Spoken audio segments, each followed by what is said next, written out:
Good morning. नए video में आपका स्वागत है। आज हम वर्ग और वर्गमूल संख्याएं जो पढ़ रहे हैं उसका आगे का जो पार्ट है वो ये है कि हम कैसे करें। जैसे अब इनका संख्याओं का एक पैटर्न दे रखा है अपन, एक क्वेश्चन है आपका, ये क्वेश्चन नंबर जैसे आपकी बुक में दिया हुआ है 5 और ये 6 क्वेश्चन है, ये 2 क्वेश्चन है। तो ये बहुत ही इंटरेस्टिंग से क्वेश्चन है कि आप इसको कैसे लिखते हैं। यहाँ ध्यान देने की जो बात है वो ये है कि जैसे 1 का स्क्वायर प्लस 2 का स्क्वायर प्लस 2 का स्क्वायर और यहाँ 9 का स्क्वायर लिखा है, तो अब ये खालिस्तान हमें भरने हैं। 9 का स्क्वायर लिखा है तो कैसे लिखा है, देखो 1 का स्क्वायर 1 होता है, आप जानते हो 1 और ये 4 और 4, 1 4 5 5 और 4 9 और 3 का स्क्वायर। तो यहाँ अब नीचे वाले पैटर्न में देखो आप ये क्या कर रहा है, 2 का स्क्वायर प्लस 3 का स्क्वायर और प्लस 6 कर दिया। यानी कहने का मतलब इन दोनों को क्या कर रहा है, 1 गुणा 2 2 और ये 3 यहां लेके आ रहा है। तो 2 का स्क्वायर प्लस 3 का स्क्वायर है ना, और प्लस 6 का स्क्वायर बराबर कितना हो गया, 7 का स्क्वायर। ऐसे ही ये देखो यहां इसमें आप क्या करोगे, क्या आ जाएगा आपका, ध्यान दीजिए, बोलो क्या आएगा, 4 का स्क्वायर प्लस 5 का स्क्वायर और ये ब्रैकेट है तो इस ब्रैकेट में किसका स्क्वायर आएगा। जैसे यहां देखो किसका स्क्वायर आया था, ये 3 का स्क्वायर आया था, किसका स्क्वायर आया था, 3 का स्क्वायर। और यहां आप जरा सोचिए 21 का स्क्वायर कितना होता है, 21 का स्क्वायर 441 होता है, 21 का स्क्वायर 441 होता है। तो इसमें किसका स्क्वायर आएगा, चलो दिमाग लगाओ, थोड़ा सा दिमाग लगाएंगे आप कि क्या होगा। 4 का स्क्वायर कितना होता है 9 और 5 का स्क्वायर कितना होता है, 5 का स्क्वायर होता है 25, कितना होता है, 5 का स्क्वायर 25 होता है। तो 5 का स्क्वायर 25 होता है तो इसमें क्या आएगा, यहां थोड़ा सा ध्यान दें। तो 5 का स्क्वायर में आप क्या लिखोगे,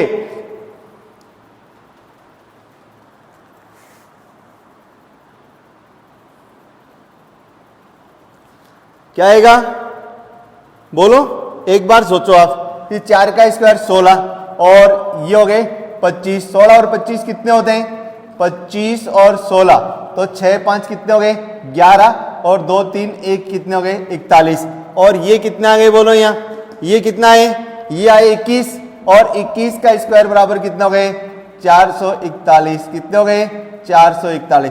तो यहां आपको ऐसे नहीं करना है, इन दोनों को मल्टीप्लाई कर दो, इन दोनों को मल्टीप्लाई करोगे तो 4 को 5 से गुणा करोगे तो 20, तो यहां किसका स्क्वायर आ जाएगा, 20 का स्क्वायर आ जाएगा, किसका स्क्वायर आ जाएगा, 20 का स्क्वायर आ जाएगा। अब यहां देखो ये 30 किसका वर्ग है, यानी 30 का स्क्वायर। तो आप देखते हैं 30 किसमें है, आपका एक संख्या 5, तो 5 गुणा 6 बराबर कितना हो गया 30, 5 गुणा 6 बराबर कितना हो गया 30। तो यहां देखो यहां किसका आ गया, यहां आ जाएगा 6 का स्क्वायर, किसका आ जाएगा 6 का स्क्वायर।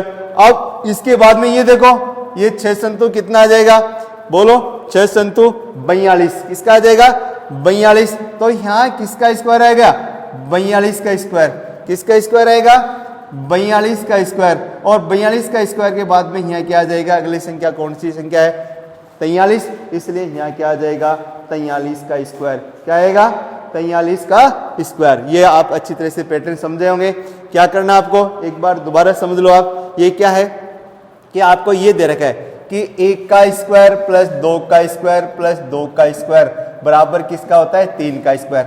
अब हम क्या करेंगे, 2 का स्क्वायर, तो अगली संख्या देखो ये 1 गुणा 2 तो 2 का स्क्वायर, 2 का स्क्वायर प्लस किसका आ जाएगा 3 का स्क्वायर 3। अब 1 गुणा 2 ये 2 तो 3 का स्क्वायर और यहां क्या गया 3 दूनी 6 तो प्लस 6 का स्क्वायर और 6 से अगली संख्या कौन सी होती है 7 का स्क्वायर। इसके बाद में 5 और 5 का स्क्वायर और प्लस किसका है 5 का स्क्वायर और प्लस 6 का स्क्वायर और प्लस 6 का स्क्वायर, तो प्लस 5 और 6 को गुणा करेंगे तो कितना है 30। तो यहाँ किसका आ जाएगा 30 का स्क्वायर, तो बराबर क्या आ जाएगा 31 का स्क्वायर। ऐसे ही मान लो यहाँ 6 का स्क्वायर और प्लस का कितना आ गया 7 का स्क्वायर, तो 6 संतु कितने हो गए 42 और इसमें 42 का स्क्वायर जोड़ेंगे तो यहाँ आ जाएगा 43 का स्क्वायर। ये एक पैटर्न दिया हुआ है, इस पैटर्न को आप समझेंगे। अब देखो आपको क्या करना है, संख्याओं को जोड़ना है, संख्याओं को विषम संख्याओं को लगातार, ये विषम संख्या दे रखी है आपको, इन विषम संख्याओं को जोड़ेंगे। तो जोड़ दो, आपको तो जोड़ना आता है। 1 3 5 5 1 3 4 4 5 9 9 7 16 16 और 9 कितने होते हैं 25। तो हम ऐसे नहीं जोड़ेंगे। अगर आपको लगातार विषम संख्या दे रखी है तो देखो 1 2 3 4 5, तो यहाँ हो जाएगा 5 का स्क्वायर और 5 का स्क्वायर क्या हो गया 25। ठीक है, ये समझे। तो लगातार विषम संख्याओं का योग, ये कौन सा है? लगातार विषम संख्याओं का योग, विषम संख्याओं का, लगातार विषम संख्याओं का योग। अब लगातार विषम संख्याओं का योग, अब यहां देखो ये कितनी है, गिन लो इसको। 1 2 3 4 5 6 7 8 9 10, तो यहां 10 का स्क्वायर बराबर कितने हो गए 100। 10 का स्क्वायर बराबर कितना हो गए 100। अब इसमें फिर गिनो 1 2 3 4 5 6 7 8 9 10 11 और 12, तो 12 का स्क्वायर होता है 144। 12 का स्क्वायर कितना होता है 144। तो आप अच्छी तरह से इस चीज को समझ गए कि लगातार विषम। अब इसका फॉर्मूला भी बना सकते हो आप, लगातार विषम संख्याओं का योग, लगातार विषम संख्याओं का योग, लगातार विषम संख्याओं का योग बराबर होता है n स्क्वायर। क्या होता है? जो संख्या आपको लगातार दे रखी है, कोई भी संख्या दे रखी है, ऐसे एक, जैसे 1 + 3 + 5 + 7 + 9 + 11 ये दे रखे हैं। तो 1 2 3 4 5, इसमें क्या छोड़ है? 1 3 5 7 9, 1 3 1 2 3 4 5, ये कितनी हो गई 1 2 3 4 5 6, तो 6 का स्क्वायर बराबर कितना हो गया 36। ठीक है, ऐसे में आप किसी भी संख्या का, लगातार विषम संख्या है तो लगातार विषम संख्याओं का योग कितना है होता है n स्क्वायर।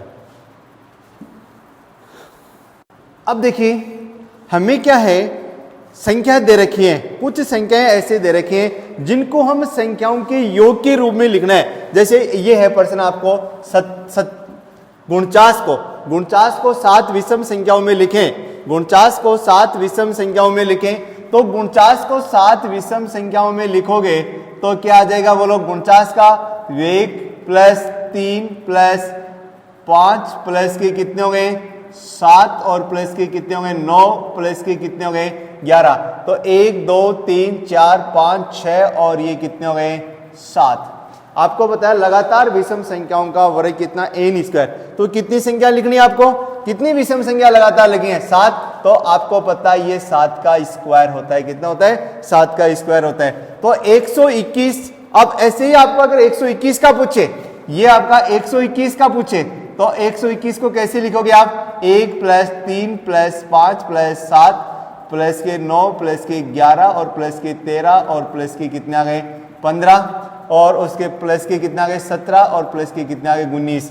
अब देखो 1 2 3 4 5 6 7 8 9 10 और ये कितने आ जाएंगे आपका 21। कितने आ गए 21। आपको कैसे भी दिया वो ये 121 को लगातार आपको क्या करना है? 121 को 11 विषम संख्याओं के योग के रूप में लिखना है। 11 विषम संख्याओं के योग के रूप में लिखना है। तो आप कैसे लिखोगे? 11 विषम संख्याओं के योग के रूप में लिखोगे तो कैसे लिखोगे? 11 विषम संख्या तो आप एक से लेकर लगातार 11 विषम संख्याओं को जोड़ दीजिए, प्लस के रूप में लिख दीजिए। तो आपको पता है इनको जोड़ोगे तो ये आ गया 11 का स्क्वायर। कितना आ जाएगा? 11 का स्क्वायर। अब कुछ ऐसे और कर सकते हो आप, जैसे और कर सकते हो आप क्या है आपको कोई ये क्या है कि 100 को है ना 10 विषम संख्याओं के योग के रूप में लिखिए। कैसे लिखोगे? क्वेश्चन बन गया आपका। तो अब इस क्वेश्चन में बनेंगे तो यहां देखिए आप 100 बराबर क्या लिखोगे? 100 बराबर क्या लिखोगे? 1 और प्लस का 3 प्लस के 5 प्लस के 7 प्लस के 9 प्लस के 11 और 13। आपको 10 संख्या लिखनी है। 1 2 3 4 5 6 7 और ये 8 और ये 9 और ये कितना गए 19। 10 लगातार विषम संख्याओं का योग 1 2 3 4 5 6 7 8 9 10। तो आपका मैंने कहा लगातार आपको, अब आपका प्रश्न फटाफट बन जाएंगे। मैं कहूं 11 विषम लगातार विषम संख्याओं का योग कितना आएगा, आप फटाफट क्या कर दोगे, 11 का स्क्वायर करोगे और 11 का स्क्वायर कितना हो जाएगा 121। अब मैं आपको कहूं बताओ लगातार 25 विषम संख्याओं का योग क्या होगा। प्रश्न ये बनता है कि लगातार, आपको प्रश्न अगला प्रश्न आ जाए कि लगातार 25 विषम संख्याओं का योग लिखिए। प्रश्न है कि लगातार 25 विषम संख्याओं का योग ज्ञात कीजिए। योग ज्ञात कीजिए। प्रश्न क्या है, लगातार कंटिन्यू 25। तो इसका मतलब तो ये हो गया 1 + 3 + 5 और ये प्लस के 25 कितने आ गए।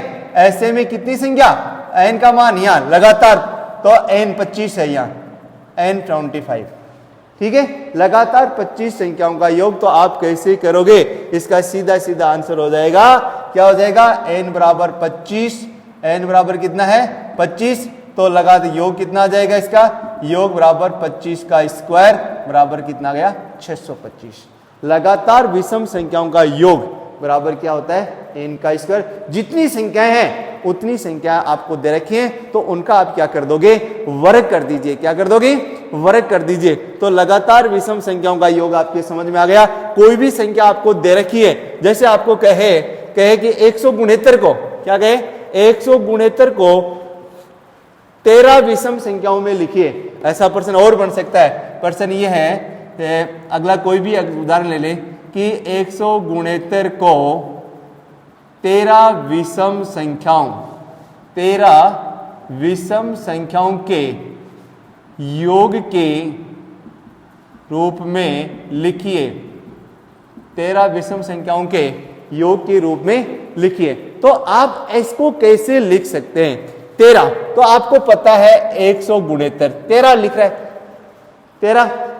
ठीक है, अब आपको ऐसे भी पूछ सकता है कि 169 को विषम संख्याओं के योग के रूप में लिखिए। ठीक है, लगातार विषम संख्याओं के योग के रूप में लिखोगे तो आप देखो, एक ये कितना 9 11 13 15 17 19 21 23 25 1 2 3 4 5 6 7 8 9 10 11 12 और 13 ये आ गए, तो 13 का स्क्वायर आ गया। ठीक है, तो समझ में आई इस बात को, ये बात समझ में आई आपको। यहां जो चीज देखने वाली बात ये थी, लगातार विषम संख्याओं का योग का जो फॉर्मूला होता है वो n स्क्वायर होता है। क्या होता है, जितनी भी दे रखे हैं आप इसे और इस प्रकार से आप इसको लिख सकते हो। अब है संख्या के बीच में कितनी असंख्याएं होती हैं। देखिए, ये आपको संख्याओं के बीच में, अब आपको कहे 1 के वर्ग, 1 का स्क्वायर तथा 2 के स्क्वायर के बीच कितनी संख्याएं हैं, कितनी संख्याएं हैं ज्ञात कीजिए। कितनी संख्याएं हैं ज्ञात कीजिए। 1 का वर्ग और 2 का वर्ग। अब 1 का वर्ग इसका हल करेंगे आप, 1 का स्क्वायर बराबर क्या होता है 1 तथा 2 का स्क्वायर बराबर क्या होता है 4। अब देखो 1 और ये हो गया 4, अब बीच में संख्या लिखेंगे तो 2 और कितना है 3, तो ये कितनी संख्या हो गई 2 संख्या हो गई।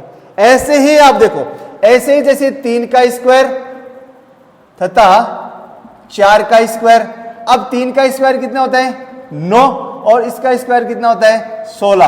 अब इसके बीच में कितनी संख्या है, तो आप आगे गिनो की तो 10 11 12 13 14 और 15। तो देखिए 1 2 3 4 5 और 6। देखिए हम ज्यादातर गलती क्या कर देते हैं, हमें बीच की संख्याएं पूछी है, अंतर नहीं पूछा है। क्या पूछे हैं, बीच की संख्याएं पूछी है। अगर बीच की संख्याएं पूछी है तो बीच की संख्याओं ज्ञात करने का जो फॉर्मूला है वो क्या होता है, दोनों संख्याओं का आप अपना फॉर्मूला क्या बना, जैसे 1 और 2 कितने होते हैं 3, तो 1 + 2 बराबर 3, ये तो 3 आए, तो इसमें आप 1 + 2 में से आप क्या घटा दोगे 1 घटा दो, ये आपकी मध्य संख्या आ जाएगी।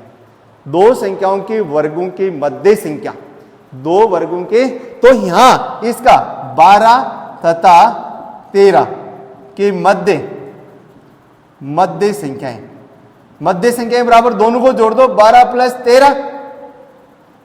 प्लस 13 और इनमें से क्या कर दोगे आप, एक घटा दो। क्योंकि ऐसे हम देखें तो हमें तो बड़ी बड़ी संख्याएं, तो हम सबका क्या करेंगे, ऐसे लिखेंगे थोड़ी, लिखेंगे तो एक ही प्रश्न में अपना एक पीरियड चला जाएगा और टाइम खराब हो जाएगा खूब। तो इसका सीधा सीधा जो फॉर्मूला है वो क्या करें, दोनों को जोड़ो और उसमें से क्या कर दोगे, एक घटा दोगे। तो ये कितने हो गए, 25 और 25 माइनस 1 बराबर कितने हो गए, 24। ये आ गए 25 माइनस 24 बराबर क्या आ गया, नहीं 25 माइनस 1 बराबर 24। ऐसे ही आप ऐसे इसके 25 व 26 के वर्गों के मध्य संख्या, 25 व 6 के मध्य संख्या कितनी हो गई, वर्गों का, यानी वर्गों का मतलब है, चाहे आप इसको ऐसे लिख लो 25 का स्क्वायर व 26 के स्क्वायर के मध्य संख्या कितनी है, मध्य कितनी संख्याएं हैं, मध्य कितनी संख्याएं। तो अब इसका मतलब क्या हो गया, इसका मतलब ये हो गया कि आप 25 इसका हल निकालोगे, 25 प्लस 26, 25 प्लस 26 और इनमें से क्या कर दोगे, एक माइनस कर दोगे। तो 25 26 कितना होते हैं, 51, 51 में से एक हटाएंगे कितना बचेंगे, 50। कितने बचेंगे, 50। समझ में आएगी बात। किसी भी संख्या के मध्य संख्या आप ज्ञात कर सकते हो। तो आपको मध्य जो भी मध्य संख्या है उनके आप कुछ और उदाहरण आप ले सकते हो। जैसे उदाहरण लेके आपको ये पूछे कि जैसे आपको कोई पूछे 7 का स्क्वायर तथा 8 का स्क्वायर के मध्य कितनी संख्या होगी, मध्य कितनी संख्याएं होगी। अब कितनी संख्याएं होगी या संख्याएं, तो आप इसका क्या करोगे, दोनों का हल कर दोगे। तो 7 का स्क्वायर करेंगे तो 7 प्लस 8 और माइनस का क्या कर दोगे, 1। तो अब ये कितने हो गए बोलो, ये हो गए 7 और 8 15 और 15 में से 1 घटाओगे तो कितनी संख्या आएगी बोलो, 14 संख्या आ जाएगी। अब ऐसे ही 99 तथा 100 दे रखे, तो 99 तथा 100 के वर्गों के बीच वर्गों के मध्य संख्या, वर्गों के मध्य संख्याएं। अब वर्गों के मध्य संख्या हैं तो इस वर्गों के मध्य संख्या ज्ञात करेंगे। तो आपको वही ज्ञात करना है, इसका हल क्या हो जाएगा, 99 प्लस 100 माइनस का क्या हो जाएगा, 1। तो ये 199 माइनस 1 बराबर 198। ये इनके मध्य संख्या आ गई। मध्य संख्या समझ रहे हो ना आप, जैसे मध्य संख्या अभी आपको मैंने बताया था, एक जैसे 5 का वर्ग लिया आपने और 6 का वर्ग लिया, क्या लिया, 6 का वर्ग। 5 का वर्ग कितने हो गए, 25 और 6 का वर्ग कितने हो गए, 36।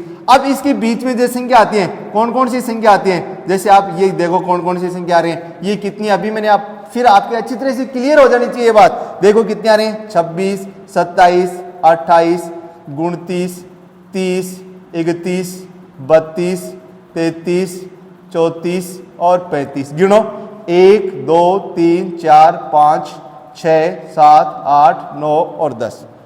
ठीक है। अब देखो ये इसमें आप ध्यान देखें, इसमें कितने हो गए, 5 प्लस 6 और माइनस, अब ये कितने हो गए, 11। 11 में से 1 घटाए कितने बचे, और ये भी संख्या कितनी है, 10 है। तो एक फॉर्मूला बन गया आपका, दोनों संख्याओं को जोड़ो और जोड़कर क्या घटा दो, 1 घटा दो, तो मध्य संख्याएं आ जाएंगी, मध्य संख्याएं आ जाएगी। अब देखो यहां आपको दो संख्याओं के बीच में वर्गों की संख्या अंतर पूछा है। अब यही प्रश्न ऐसे आ जाए, यही प्रश्न आ जाए, पर क्वेश्चन मान लो ये है 11 तथा 12 के वर्गों का अंतर ज्ञात कीजिए। अब अंतर ज्ञात कीजिए, 11 तथा 12 के वर्गों का अंतर, तो 11 का इसका हल क्या हो जाएगा, 11 का स्क्वायर बराबर 121, 12 का स्क्वायर बराबर 144। तो अंतर क्या आएगा, इसमें अंतर हटाएगा तो 144 में से 121 माइनस कर देंगे तो ये कितना आएगा, 3, और कितना गया, 2। तो इसमें देखो यहां आपको एक रहस्य में कि आपको अंतर पूछा गया है, आपको क्या पूछा गया है, अगर अंतर पूछा गया है तब आप उनको क्या करोगे, इस प्रकार से करोगे। इनका क्या आ जाएगा कि 12 का स्क्वायर माइनस 11 का स्क्वायर, तो 12 का स्क्वायर 144 माइनस 121 और बराबर कितना आ गया 23। क्या इसका भी कोई फॉर्मूला बन सकता है? क्या इसका भी कोई फॉर्मूला बन सकता है? हाँ, इसका भी बन सकता है। यदि संख्याओं के वर्गों का अंतर ज्ञात किया जाता है तो उनकी संख्याओं के योग के बराबर होता है। तो इसका सीधा फॉर्मूला ये भी बन सकता है। इसका हल वर्गों का अंतर बराबर क्या होता है, संख्याओं का योग। क्या होता है, संख्याओं का योग। अब संख्याओं का योग देखो, 11 प्लस 12 बराबर कितना गए 23। ठीक है, क्या ये बात सत्य है? तो आप कर लो, क्योंकि 12 का स्क्वायर कितना होता है, 12 का स्क्वायर होता है 144 और 11 का स्क्वायर कितना होता है 121। देखो कितने बचे, 23 बच गए।